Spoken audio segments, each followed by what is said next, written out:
কৈছোঁ এছাৰ্টিভ চেণ্টেন্সৰ যিখিনি এক্সাম্পল আছে আগৰ ভিডিঅ'ত মই যিখিনি ৰুলছ আছিলে এছাৰ্টিভ চেণ্টেন্সক কেনেকৈ ডাইৰেক্ট বা ইনডাইৰেক্ট কৰা হয় সেইখিনি দিছিলোঁ ইয়াতে এক্সাম্পলখিনি দিছোঁ চ' ফাৰ্ষ্ট আছে হি ছেইড আই এম ৰাইটিং নাও এইটো এটা কি হয় এইটো এটা এছাৰ্টিভ চেণ্টেন্স হয় চ' এইটো যেতিয়া আমি ডাইৰেক্টত আছে তো ইনডাইৰেক্ট কৰিব লাগে তো হি ছেইডটো মই কৈছিলোঁ যে যদি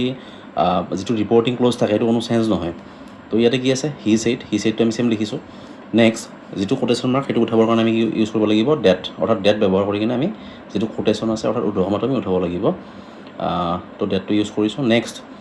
যিটো ছাবজেক্ট আছে ইয়াতে আই অৰ্থাৎ ইয়াতে স্পীকাৰ কোন হি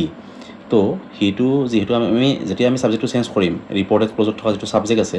মানে সকলো চেণ্টেন্সতে চেঞ্জ নহয় বাৰু কিছুমানত চেঞ্জ হয় চ' ইয়াতে চেঞ্জ হ'ব কাৰণ কিয় ইয়াতে যিজন স্পীকাৰ সেইজন কি আছে হি আছে ইয়াতে গতিকে আমি এইটো চাব লাগে সদায় যিটো ৰিপৰ্টিং ক্ল'জৰ যিটো ছাবজেক্ট থাকে সেইটো চাব লাগে তো ইয়াতে যিহেতু হি আছে গতিকে ইয়াতে কি হ'ব আই ঠাইত হি হ'ব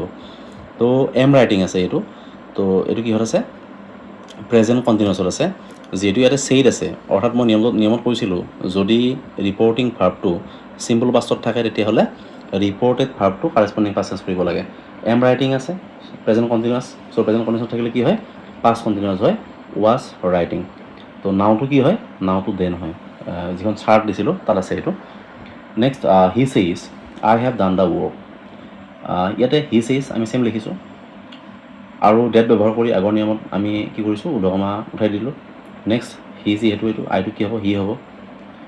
চ' ইয়াতে মন কৰিব লাগিব যে আমি যিহেতু ৰিপৰ্টিং ভাৰ্বটো ছেইজ আছে অৰ্থাৎ চিম্পল প্ৰেজেণ্টত আছে আমি পাইছিলোঁ ৰুলটো দিওঁতে যে ৰিপৰ্টিং ভাৰ্বটো যদি চিম্পল প্ৰেজেণ্টত থাকে তেতিয়াহ'লে তাৰ কি নহয় কাৰেছপণ্ডিং পাষ্ট টেন্স কৰিব নালাগে কিহৰ ৰিপৰ্টেড যিটো স্পীচ থাকে তাৰ যিটো ভাৰ্ব থাকে ভাৰ্বৰ কাৰেছপণ্ডিং পাষ্ট টেন্স কৰিব নালাগে চ' কি লিখিছোঁ ইয়াতে হি লিখিলোঁ যিহেতু হেভ ডান প্ৰেজেণ্ট পাৰফেক্ট গতিকে ইয়াতো কি লিখিছোঁ হেজ ডান দ্য ৱৰ্ক ইয়াত এটা কণ্ডিশ্যন আছে if the reported speech expresses a universal truth or a habitual action then the tense does not change অৰ্থাৎ আমি আগৰ নিয়মত পাইছোঁ যে ৰিপৰ্টিং ভাৰ্বটো চিম্পল পাষ্টত থাকিলে ৰিপৰ্টেড ভাৰ্বৰ কাৰেছপণ্ডিং পাষ্ট টেন্স কৰিব লাগে কিন্তু তাত এটা কণ্ডিশ্যন আছে যদি ৰিপৰ্টেড স্পীচটোৱে কি বুজায়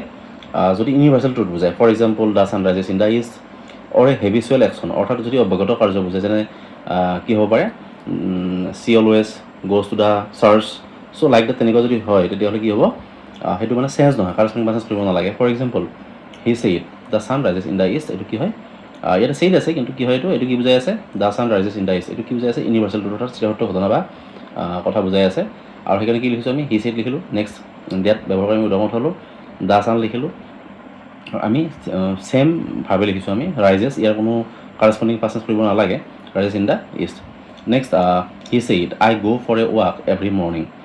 এইটোৱে কি বুজাই আছে ৰিপৰ্টেড স্পীচটোৱে এইটো এটা হেবিচুৱেল একশ্যন বুজাই আছে হি ছেইড লিখিলোঁ নেক্সট ডেট লিখিছোঁ তাৰপিছত আই ঠাইত কি হৈছে যিহেতু হি ইয়াতে হি হ'ব এইটো কি হৈছে হিৰ লগত যিহেতু গ'জ হ'ব goes for a walk every morning অৰ্থাৎ ইয়াতে কি নহয় কোনো ধৰণৰ মানে কাৰেছপণ্ডিং পাষ্ট টেন্স কৰা হোৱা নাই